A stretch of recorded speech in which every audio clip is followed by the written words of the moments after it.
In this lecture, we will see how to record audio in Adobe Audition.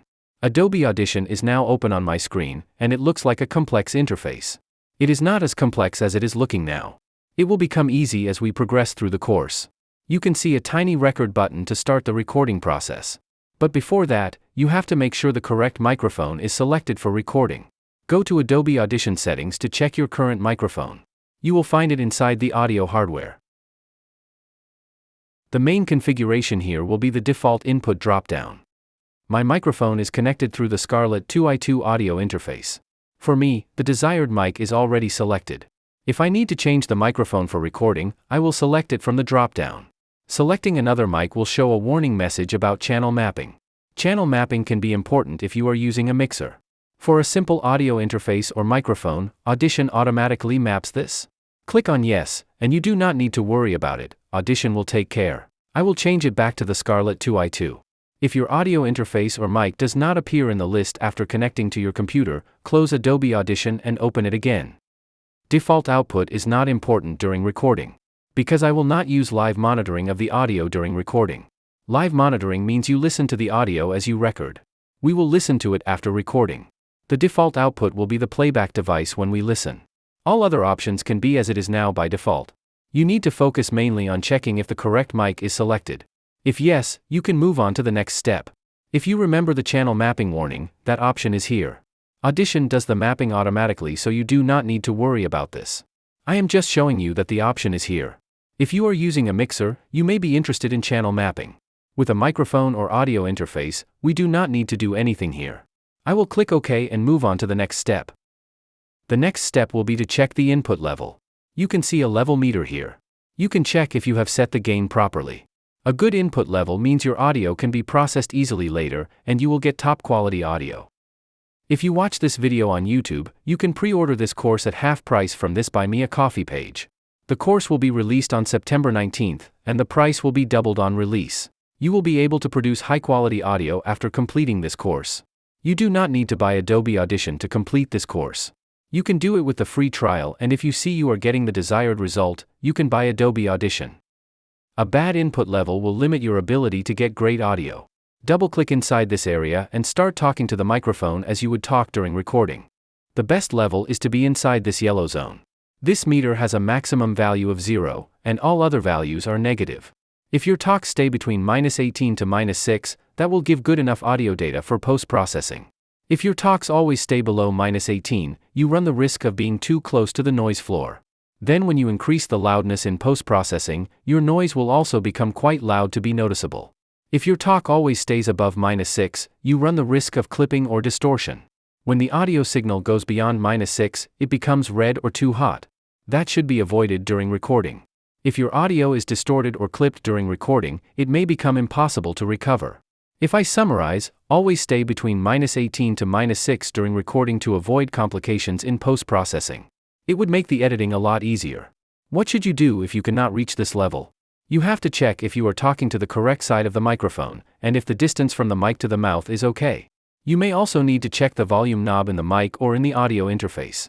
Make the necessary adjustments, and get the desired level in the meter, and then start recording. You can double-click inside this meter to toggle on and off the monitoring. I am getting the proper level, and I will move to the next step. My microphone is set correctly, and I am getting the proper input level. I will click on the record button.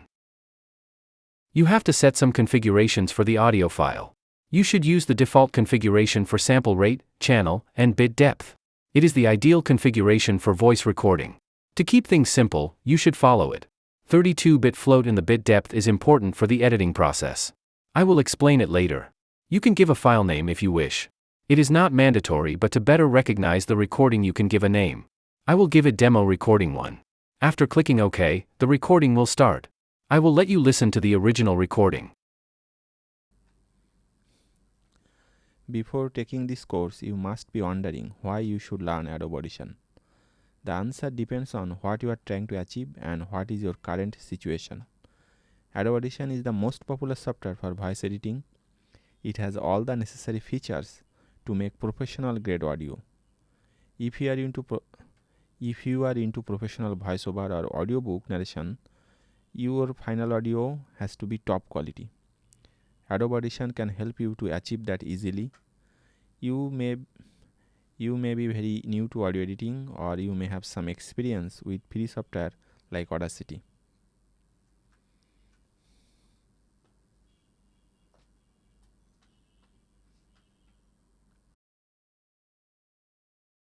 The recording is now complete. You may notice the background has become white as I press the stop button. Adobe Audition automatically selected everything in the waveform after I completed the recording. I will get back to the waveform selection later. I can now listen to the recorded audio. Click on a point in the timeline from where you want the recording to start. The waveform is inside a timeline. The time is shown at the above in seconds. You can see this audio is around 45 seconds. You can either press the spacebar to play the audio or click the play button. Before taking this course, you must be wondering why you should learn Adobe Audition. The answer depends on what you are trying to achieve and what is your current situation. Adobe Audition is the I can now start editing this waveform and improve the audio for final production. But before that, I want to save the recording I just did. If I close Adobe Audition without saving, or Adobe Audition crashes, all my recordings will be gone. You can see the file name as a star beside its name. This star means you have some unsaved changes. I will go to File and then select Save. A pop-up window will appear where you can configure how and where you want to save it. I will keep the file name as it is now. I will choose a location to save the file. Click on Browse and choose a folder. You can choose the file format you want. During editing, I keep it in WAV because it is a lossless format. With MP3, some audio data may be lost and can affect the editing process. As I am not done with editing, I will keep it as WAV. You can configure other settings like sample type or format settings. For now, I will keep it as it is. There is a checkbox about including metadata. It is only for Adobe Audition. It does not matter in audio quality if this option is checked or unchecked. If checked, Audition will store the metadata in a separate file. Adobe Audition uses that file internally, but it has no relation to audio quality. I will keep it as it is and click OK. The file is now saved. If I go to the location where I saved the file, I can see it. Here you can see the demo recording WAV file. It also has a PKF file beside it. It is the metadata file. Please remember that we are not concerned about this metadata file. It has nothing to do with audio editing and audio quality. You will see this file when you are editing with Audition, but you should not worry about this file. Let's see another essential thing in the recording. After you record one file, you may want to record another file. But if you press the record button, it will start recording from the red line. This line is called playhead. I will move this line to a silent area. Click on another place, and the playhead will move there. If I press record, the recording will start from the playhead position. I will press the spacebar on the keyboard to stop recording. You can see the recording happened on the same file. Here you can see the history of the file. To record is in the history. I can move back and forth in the history. This history will remain only in the current session. That means if I close Adobe Audition, this history will be gone. I can get back to a previous point from history or delete some action entirely. For example, I want to delete the second record. Delete a history item means it will be gone forever. I wanted the new recording in another file, so I deleted the history. To start a new recording, I will go to File, New. Choose Audio File. The same process of setting the file configuration, I will keep everything as it is. The area is now ready to record in a new file.